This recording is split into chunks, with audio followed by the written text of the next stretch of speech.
Carta pastoral número 6. La oración. No podemos empezar mejor nuestra carta pastoral en este saludable tiempo de penitencia que con las palabras de nuestro Santo Padre el Papa Pío XII, pronunciadas el 10 de febrero pasado ante los fieles de Roma.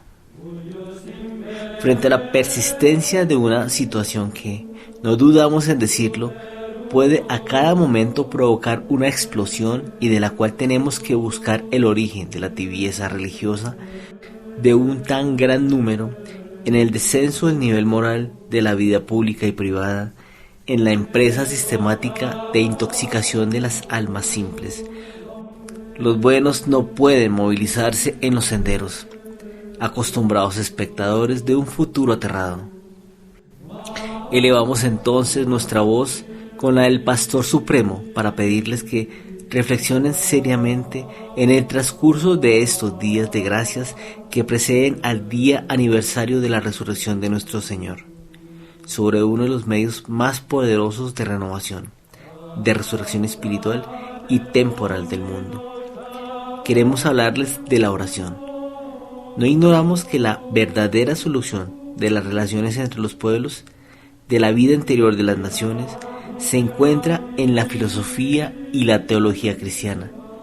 Todo el dinero del mundo, todas las astucias de una diplomacia egoísta, todas las encuestas, todos los congresos no sirven para nada, si no se tienen en cuenta los datos de la verdadera sabiduría y de la razón.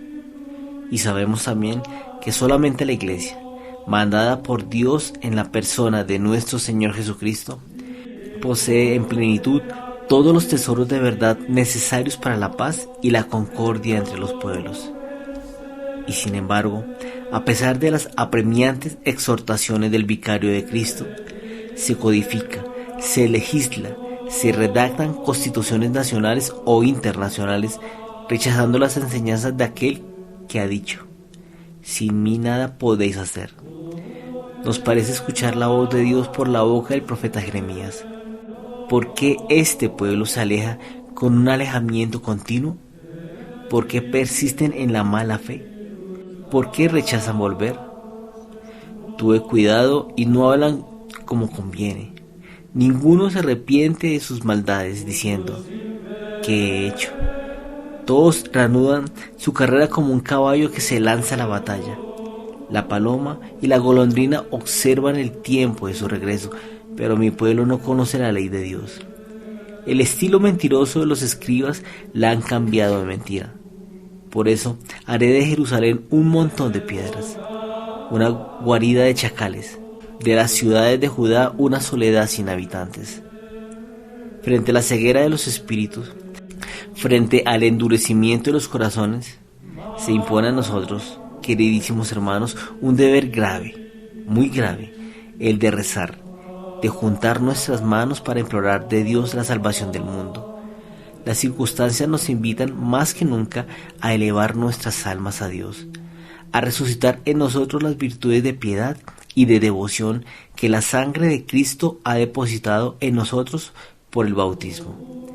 Se dice hoy día que Dios tiene necesidad de los hombres, pero si esta necesidad existe en Dios por un acto enteramente libre de amor y de bondad, es mucho más exacto decir que el hombre tiene necesidad de Dios, necesidad innata que tiene su raíz en todo su ser, que San Pablo expresaba tan vigorosamente diciendo: en Dios vivimos, nos movemos, somos.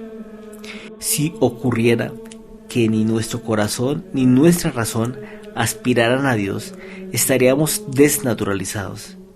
Es en el momento en que todo se abandona: riquezas, amigos, familia, salud. Es en ese momento demasiado rápido que todos experimentaremos cuando el moribundo encuentra una sabiduría insospechada, el sentido de la realidad de Dios y de la vanidad del mundo. Su alma siente entonces una inmensa necesidad de Dios. ¿Por qué seríamos insensatos en el curso de nuestra existencia y sabios en su último instante si complace a Dios darnos conciencia de eso? La oración es otra cosa que la ascensión de nuestra alma hacia su Creador y Redentor.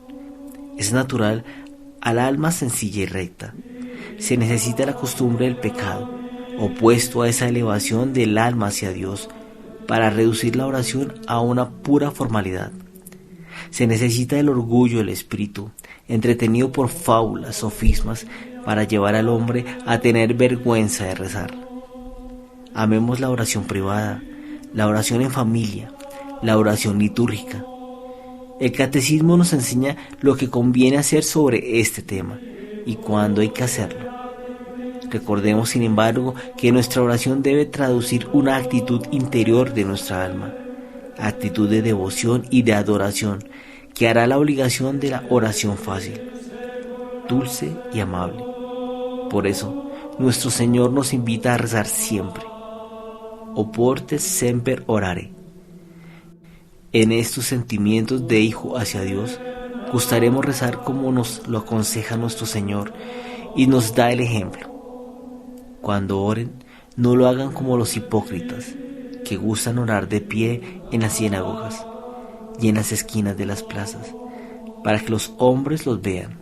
Ellos ya recibieron su recompensa. Tú, cuando reces, entra en tu aposento, cierra la puerta y reza a tu Padre que está en lo secreto. Y tu Padre, que ve en lo secreto, te premiará. Al orar, no multipliquen las palabras, como hacen los paganos que piensan que por su verborragia serán atendidos. Ustedes no se les parezcan. Su Padre conoce sus necesidades antes que le supliquen, pero es así como deben rezar. Y continúa nuestro Señor enseñándonos la admirable oración del Padre Nuestro. Esta manera privada de rezar no es, sin embargo, exclusiva, y nuestro Señor mismo, por su presencia en las sinagogas, en las oraciones públicas en el templo de Jerusalén, a donde suben en las grandes fiestas, acompañando a su familia, luego a sus discípulos, muestra bien en qué estima tiene esta oración litúrgica. Amemos también rezar en familia.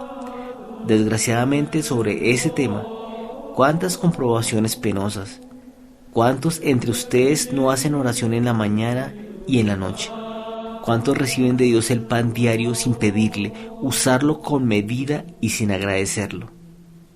Que cada jefe de familia restablezca esta virtuosa costumbre, tan edificante para los hijos, tan agradable a Dios, tan llena de bendiciones para el hogar. ¿Cómo no extrañarse que Dios no nos persiga con sus vindictas y su justa ira cuando busca en vano sentimientos de reconocimiento por los beneficios que nos otorga? La Iglesia, fiel a la tradición bíblica y al ejemplo de nuestro Señor, nos pide cesar el trabajo del domingo y tomar parte en la oración litúrgica, en la oblación ritual de la asamblea cristiana, hecha no solamente de una manera simbólica sino real, por la ofrenda del cuerpo y de la sangre de Jesucristo, de quien somos miembros. ¿Cuántos cumplen este deber con una convicción profunda, con una fe viva?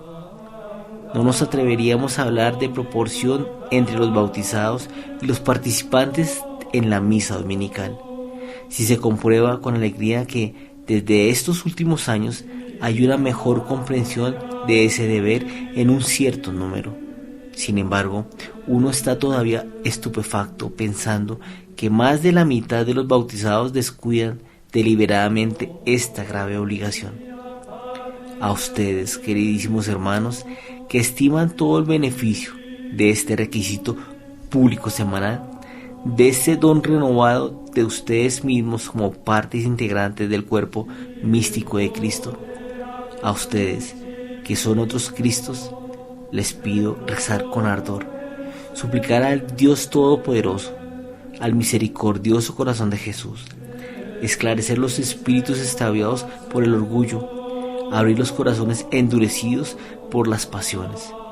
Redoblen el fervor en sus oraciones privadas o públicas, a fin de que el brazo vengador del Dios justo no se abata sobre las naciones cristianas, olvidadas de sus deberes.